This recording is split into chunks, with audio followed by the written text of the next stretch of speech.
But first, throughout this crisis, we've had our own doctor on the front line in the form of Dr. Larissa, and we can join her now. First, Larissa, let's talk about the good news from the Prime Minister this morning. Stanley Johnson has directly told us this morning. We got in contact with him. He said he's delighted. He is, of course, a grandfather again.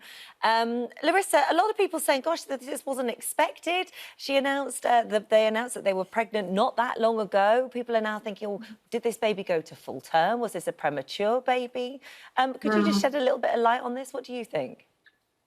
Yeah, so first of all, huge congratulations, and I think happy news that we all revel in sharing at this very doom and gloom time. So I'm really, really thrilled for them. Hopefully the news is going to be positive with regards to how both mother and baby are doing, but we just haven't heard more about that. So I'm in the same position as you in that I'm not sure actually whether Carrie was at full term or not.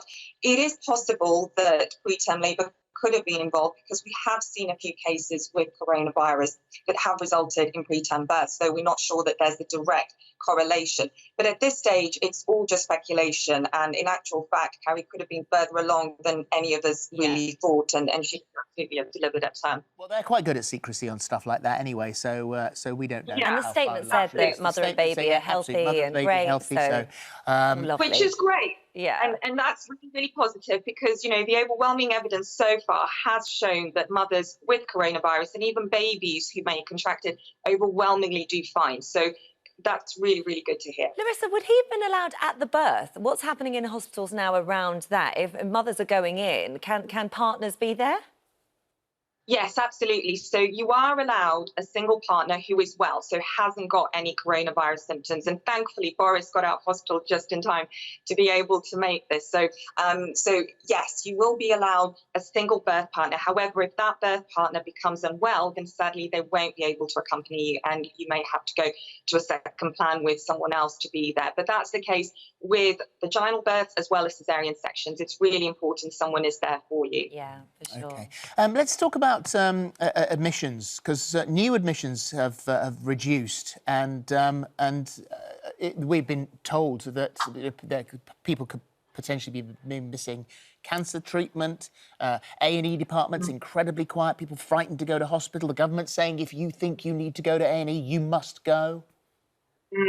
Yeah, that is something that we have noticed. So thankfully, the rates of new admissions, certainly to the intensive care unit where I'm based, has reduced, and we're seeing that. So most of the transfers between wards are taking place between ICU ward to ICU ward, not that's come from home or A&E. But one of the side effects of that, I think, has been that actually people are just too scared to come to hospital, or they feel they're burdening the NHS, and therefore they stay with their symptoms at home. So we've definitely seen, in terms of A&E admissions, that people are presenting a lot later than they really should. And the problem with this is that if you do present fairly late, it can be far more difficult to treat the condition that you have than had you presented earlier. So I really want to encourage people that if they are suffering from symptoms outside of COVID, to make sure that they still attend A&E or call ahead, you know, and call 111 and speak to someone about their symptoms, because we don't want you to remain at home when you're really, really unwell and could potentially become even worse.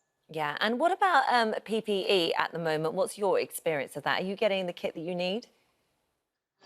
So thankfully in our hospital, we are well covered. I'm doing a fair bit of work with our procurement department, as I spoke about last week. So we are making sure that all of our supplies are continually replenished. And we're also aiming to be a central centre for distribution to help other NHS trusts who are in a really difficult position, as we've heard.